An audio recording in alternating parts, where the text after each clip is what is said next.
Welcome to live study zero 5. આજે મિત્રો આપણે સજીવોમાં લક્ષણો અને નિવાસસ્થાન વિશેના ચેપ્ટરના પ્રશ્નોત્તરી લઈશું. આપણે પોલીસ કોન્સ્ટેબલનો આ સિલેબસ આપેલો છે, સજીવોના લક્ષણો. આપણી નીચે ઇન્સ્ટાગ્રામ ચેનલ મેન્શન કરેલી છે, જીપીએસસી પ્રિપેરેશન 09, તો એને ફોલો કરી લેજો. અને જે કોઈ મિત્રો આપણા સબસ્ક્રાઈબર નહીં ને નવા જોડાયા છે, તો આપણી ચેનલને સબસ્ક્રાઈબ સૌથી પહેલાં તો કરી દેજો. અને અત્યારે આપણી ચેનલ નવી છે, તો ચેનલને સપોર્ટ કરો, તમારા મિત્રોને શેર કરી દેજો, જેથી કરીને આપણા સબસ્ક્રાઈબર વધી શકે. તો એ રીતે તમારા માટે હું નવું કન્ટેન્ટ લાવ્યા કરીશ. તો ચાલો આપણે શરૂ કરીએ. પ્રશ્ન નંબર 1. દરિયામાં વનસ્પતિ અને પ્રાણીઓ ખારા પાણીથી ઘેરાયેલા હોય છે. તેમાંના મોટાભાગના પાણીમાં કેવી હવાનો ઉપયોગ કરે છે? એટલે કે જે દરિયાઈ પ્રાણીઓ છે તે કેવી હવાનો ઉપયોગ કરે છે? ઓપ્શન એ ઓક્સિજનવાળી, ઓપ્શન બી શુદ્ધ હવા, ઓપ્શન સી પાણીમાં ઓગળેલી, ઓપ્શન ડી એક પણ નહીં. જે મિત્રને જવાબ આવડતો હોય એ કોમેન્ટ કરો.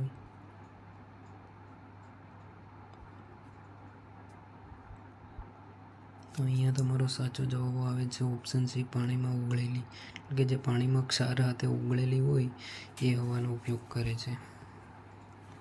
પ્રશ્ન નંબર 2. રણમાં ખૂબ જ ઓછું પાણી ઉપલબ્ધ હોય છે.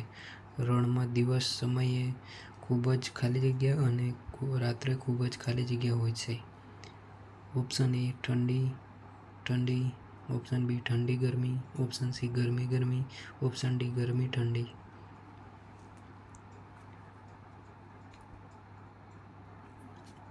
તો અહીંયા તમારો સાચો જવાબ આવે છે ઓપ્શન ડી ગરમી અને ઠંડી, એટલે કે દિવસે ખૂબ જ ગરમી હોય છે અને રાત્રે ખૂબ જ ઠંડી હોય છે. પ્રશ્ન નંબર 3. ઊંટ. નીચે આપેલા વિધાનમાંથી યોગ્ય વિધાન પસંદ કરો.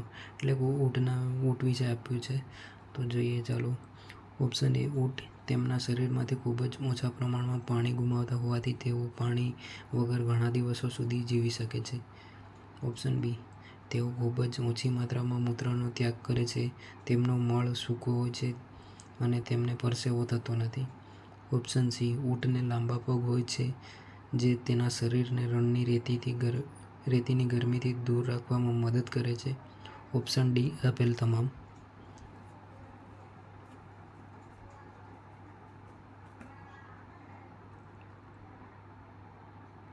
તો અહીંયા ઊંટ વિશે આપ્યું છે, તો આમાંથી સાચું વિધાન પસંદ કરવાનું છે, યોગ્ય વિધાન. તો ચાલો આનો જવાબ જોઈએ. ઓપ્શન ડી આપેલ તમામ સાચા પડે છે. ઊંટ રણમાં રહેતું હોવાથી રણનું પ્રાણી ગણાય છે. તેનું શરીર ખૂબ જ ઊંચું હોય છે, તેથી તેને રેતીની ગરમીથી પણ દૂર રાખવામાં મદદ થાય છે. તેનું મૂળ ઓછી માત્રામાં મૂત્ર એટલે કે મળનો ત્યાગ કરે છે અને તેનો મળ પણ સૂકો હોય છે, પરસેવો પણ થતો નથી અને શરીરમાં ઓછા પ્રમાણમાં ગરમી થાય છે. તેને ઘણા દિવસો સુધી પાણી પીધા વગર પણ રહી શકે છે. પ્રશ્ન નંબર 4. માછલી. નીચે આપેલા વિધાનમાંથી અયોગ્ય વિધાન શોધો. માછલીનું અયોગ્ય વિધાન શોધવાનું છે. ઓપ્શન એ માછલીના શરીર ઉપર ચીકણા ભીંગડા હોય છે. ઓપ્શન બી ભીંગડા માછલીનું રક્ષણ કરે છે અને પાણીમાં સરળતાથી હલનચલન કરવામાં મદદ કરે છે. ઓપ્શન સી માછલીઓને ચપટા મીનપક્ષ અને પૂંછડી હોય છે, જે તેમને દિશા બદલવા માટે તથા પાણીમાં સમતોલન રાખવા માટે મદદ કરે છે. ઓપ્શન ડી પાણીમાં ઓગળેલા ઓક્સાઇડનો ઉપયોગ કરવા માટે ઝાલર મદદરૂપ થાય છે. તો આમાંથી અયોગ્ય વિધાન જોવાનું છે.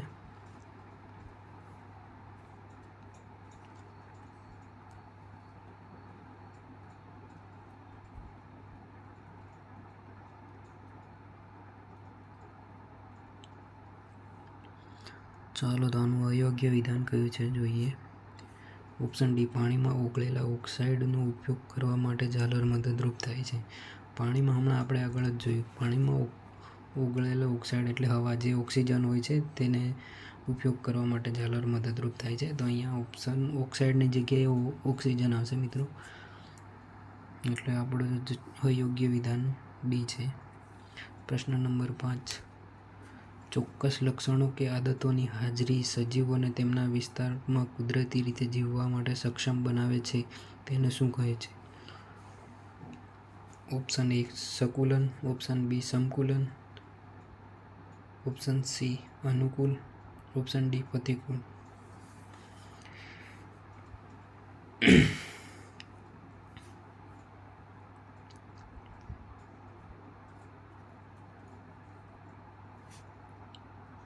ચાલો તો આનો સાચો જવાબ જોઈએ આપણે. અહીંયા આવે છે ઓપ્શન સી અનુકૂળ. ચોક્કસ લક્ષણો કે આદતોની હાજરીમાં સજીવો તેમના જ વિસ્તારમાં કુદરતી રીતે જીવવા માટે સક્ષમ બનાવે છે તેને અનુકૂળ કહે છે. પ્રશ્ન નંબર 6. જે વિસ્તારમાં પ્રાણીઓ જીવન જીવતા હોય તેને શું કહે છે? ઓપ્શન એ નિવાસસ્થાન, ઓપ્શન બી નિર્માણ સ્થાન, ઓપ્શન સી જન્મસ્થળ, ઓપ્શન ડી એક પણ નહીં.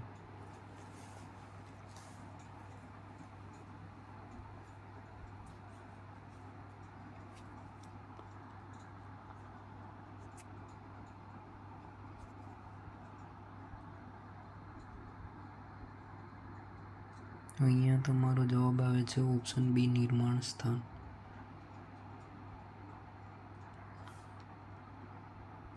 અહીંયા તો મિત્રો જો નિર્માણ સ્થાન ના આવે અહીંયા સુધારી લેજો. જવાબ આવે છે નિવાસ સ્થાન. બરાબર ને? આ સુધારી લેજો, જવાબ ખોટો છે.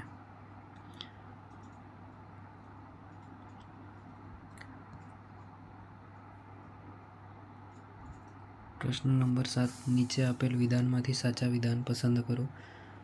જમીન ઉપર રહેનારા પ્રાણીઓ અને વનસ્પતિઓને ભૂનિવાસમાં રહે છે એમ કહેવાય. ઓપ્શન બી પ્રાણીઓ કે જે પાણીમાં જીવન જીવે છે તેને જલીય નિવાસસ્થાન કહે છે. ઓપ્શન સી નિવાસસ્થાનમાં રહેતા સજીવો, વનસ્પતિ અને પ્રાણીઓ બંને તેના જૈવિક ઘટકો છે. ઓપ્શન ડી આપેલ તમામ.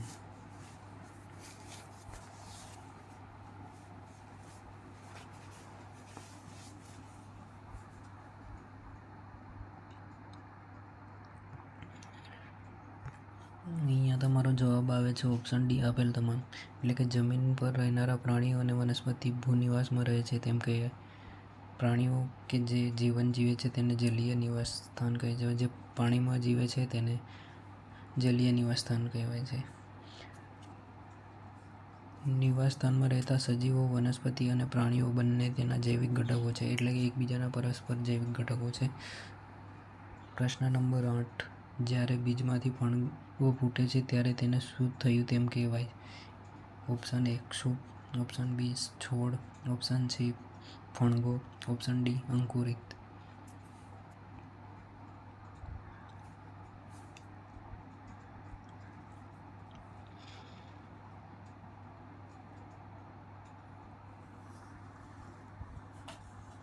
અહીંયા તમારો સાચો જવાબ આવે છે ઓપ્શન ડી અંકુરિત. જે ફણગાવવામાં આવે છે તો એના પછી અંકુરિત થયું એમ કહેવાય. જે નાનું બીજો છોડ ઉગવાની પરિસ્થિતિ આવે છે તે સમય. પ્રશ્ન નંબર 9. નીચે આપેલ વિધાનમાંથી સાચા વિધાન શોધો. રણની વનસ્પતિઓ બાષ્પોત્સર્જન દ્વારા ખૂબ જ ઓછું પાણી ગુમાવે છે. ઓપ્શન બી રણની વનસ્પતિઓમાં કાં તો પાંદડાઓ હોતા જ નથી, કાં તો ખૂબ જ નાના હોય છે, અથવા તેઓ કાંટા સ્વરૂપે રહેલા હોય છે. ઓપ્શન સી કાંટા અથવા નાના પાંદડા બાષ્પોત્સર્જન દ્વારા પર્ણોમાંથી ઓછું પાણી ગુમાવવામાં મદદ કરે છે. ઓપ્શન ડી આપેલ તમામ સાચા છે.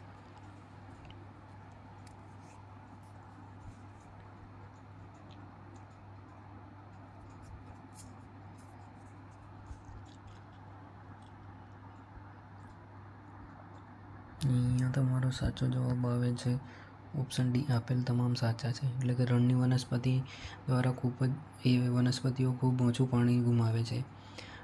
તેમને પાંદડાઓ એકદમ નાના હોય છે, કાં તો તેમ કાંટા સ્વરૂપે હોય છે. અમુક વનસ્પતિને હોતા જ નહીં.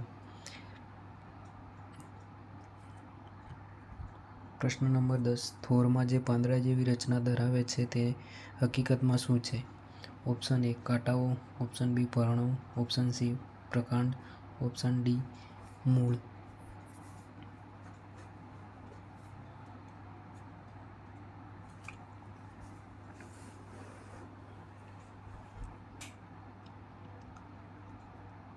આનો સાચો જવાબ આવે છે ઓપ્શન સી પ્રકાંડ.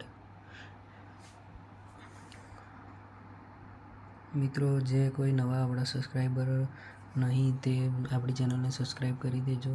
જે જૂના છે એ મિત્રો તો કશું વાંધો નહીં, એ તો આપણા ઓલરેડી સબસ્ક્રાઈબર જ છે. અને તમારા મિત્રોને પણ શેર કરજો. ચલો, પ્રશ્ન નંબર 11. પર્વતીય વિસ્તારમાં આવેલ નિવાસસ્થાનો વિશે અયોગ્ય વિધાન શોધો. ઓપ્શન એ. આ નિવાસસ્થાનો સામાન્ય રીતે ખૂબ જ ઠંડા અને પવનથી ભરપૂર હોય છે. Option B. કેટલાક વિસ્તારોમાં શિયાળામાં હિમવર્ષા થાય છે. Option C. સામાન્ય રીતે શંકુ આકારના હોય છે અને ડાળીઓ સીધી હોય છે. Option D. પર્વતીય વિસ્તારોમાં રહેતા પ્રાણીઓ તથા ત્યાંની પરિસ્થિતિ મુજબ અનુકૂલન ધરાવતા હોય છે.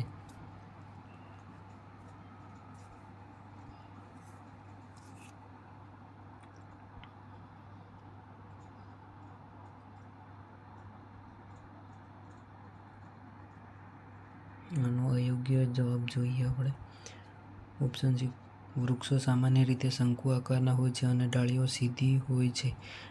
વૃક્ષો શંકુ આકારના હોય છે પરંતુ ડાળીઓ ઢોળાવવાળી હોય, નીચેની તરફ ઢોળતી હોય છે. એટલે ઓપ્શન સી અયોગ્ય વિધાન છે. પ્રશ્ન નંબર 12. હરણ એ એક ઘાસના મેદાનોમાં નિવાસ કરે છે. હરણ વિશે નીચે આપેલ વિકલ્પ પૈકી ખોટું વિકલ્પ પસંદ કરો. હરણ વિશે ખોટું વિકલ્પ જોવાનું છે. ઓપ્શન એ. તેને જંગલની વનસ્પતિના મજબૂત પ્રકાંડને ચાવવા માટે મજબૂત દાંત હોય છે. ઓપ્શન બી. શિકારીનું હલનચલન સાંભળવા માટે તેના કાન લાંબા હોય છે. Option C. હરણની ઝડપ તેને તેના શિકારથી દૂર ભાગવામાં મદદરૂપ કરે છે. Option D. હરણને શિકારી પ્રાણીઓ શિકાર કરી શકતા નથી.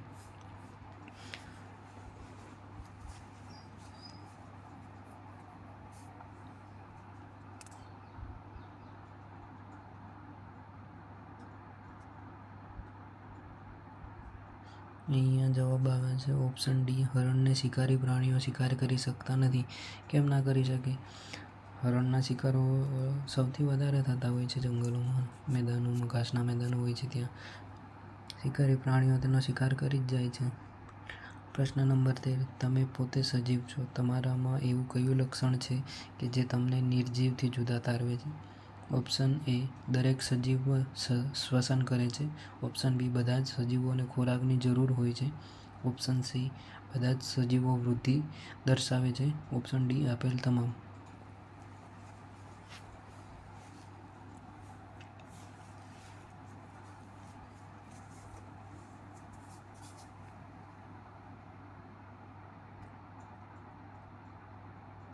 અહીંયા તમારો સાચો જવાબ આવે છે ઓપ્શન ડી.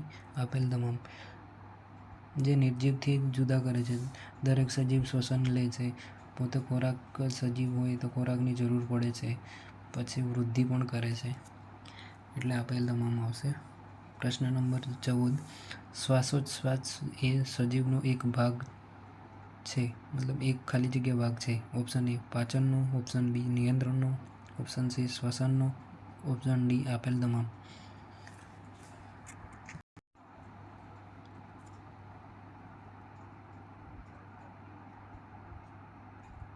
અહીંયા તમારો સાચો જવાબ આવે છે ઓપ્શન સી. શ્વસનનો. એટલે કે શ્વાસોશ્વાસ એ સજીવનો એક શ્વસનનો ભાગ છે. પ્રશ્ન નંબર 15. અળસિયા શાના દ્વારા શ્વસન કરે છે? Option A. તે શરીરમાં રહેલા નાના છિદ્ર દ્વારા. Option B. શરીરની ચામડી દ્વારા. Option C. નાક દ્વારા. Option D. કોઈ પણ નહીં, એટલે કે શ્વાસ લેતા જ નહીં. સજીવ છે એટલે શ્વાસ તો લેશે. ચાલો તો આનો જવાબ જોઈએ. Option B. શરીરની ચામડી દ્વારા, એટલે કે એની ત્વચા દ્વારા એ શ્વસન ક્રિયા કરતું હોય છે. પ્રશ્ન નંબર 16. સૂર્યપ્રકાશની હાજરીમાં વનસ્પતિ હવાના કયા વાયુઓનો ઉપયોગ કરીને તેનો ખોરાક બનાવે છે? સૂર્યપ્રકાશની હાજરીમાં. Option A. Oxygen. Option B. Carbon dioxide. Option C. Carbon monoxide. Option D. Methane. વનસ્પતિ ખોરાક બનાવવા માટે કયા વાયુનો ઉપયોગ કરે છે?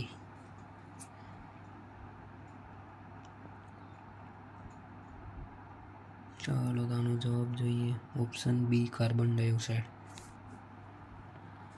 પ્રશ્ન નંબર 17. સજીવો દ્વારા કચરાનો ત્યાગ કરવાની પ્રક્રિયાને ખાલી જગ્યા તરીકે ઓળખાય છે. ઓપ્શન એ ઉત્સેચકો, ઓપ્શન બી ઉત્સવિસર્જન, ઓપ્શન સી ઉત્સર્જન, ઓપ્શન ડી આપેલ તમામ.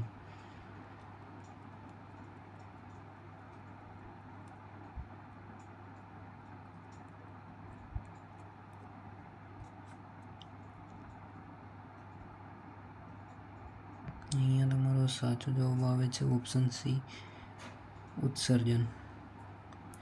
સજીવો દ્વારા કચરાનો ત્યાગ કરવાની પ્રક્રિયાને ઉત્સર્જન તરીકે ઓળખાય છે. પ્રશ્ન નંબર 18. જમીન, પાણી અને હવા એ નિવાસસ્થાનના ખાલી જગ્યા ઘટકો છે. એ ભૌતિક, બી જૈવિક, સી સ્થાનિક, ડી જૈવિક. બીમાં અજૈવિક છે અને ડીમાં જૈવિક.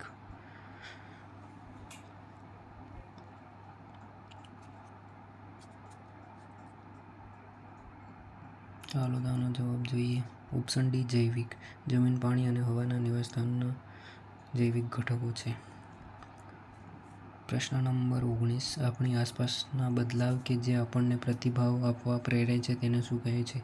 ઓપ્શન એ ઋતુચક્ર, ઓપ્શન બી ઉત્તેજના, ઓપ્શન સી ઉત્સર્જન, ઓપ્શન ડી આપેલ તમામ.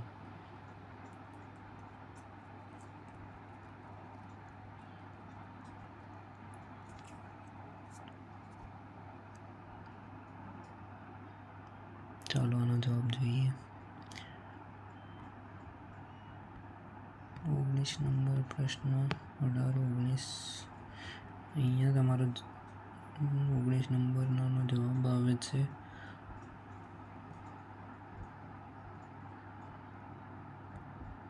ઉત્તેજના. બી આવે છે મિત્રો. લઈએ 20 નંબર પ્રશ્ન. નીચે આપેલા વિકલ્પો પૈકી સજીવ શું છે તે શોધો. ઓપ્શન એ હળ, option B mushroom, option C cycle, option D computer.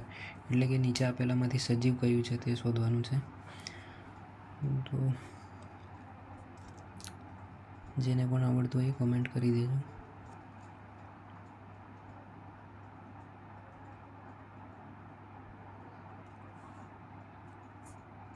ચાલો આનો જવાબ જોઈએ. Option B mushroom. મશરૂમ પણ એક પ્રકારનું સજીવ જ છે મિત્રો. The and. અહીંયા સુધી બનાવી રહ્યા તે બદલ ખૂબ ખૂબ આભાર મિત્રો. અને જો અમારું કન્ટેન્ટ સારું લાગતું હોય તો તમારા મિત્રોને શેર કરજો, સપોર્ટ કરો ચેનલને. Thank you.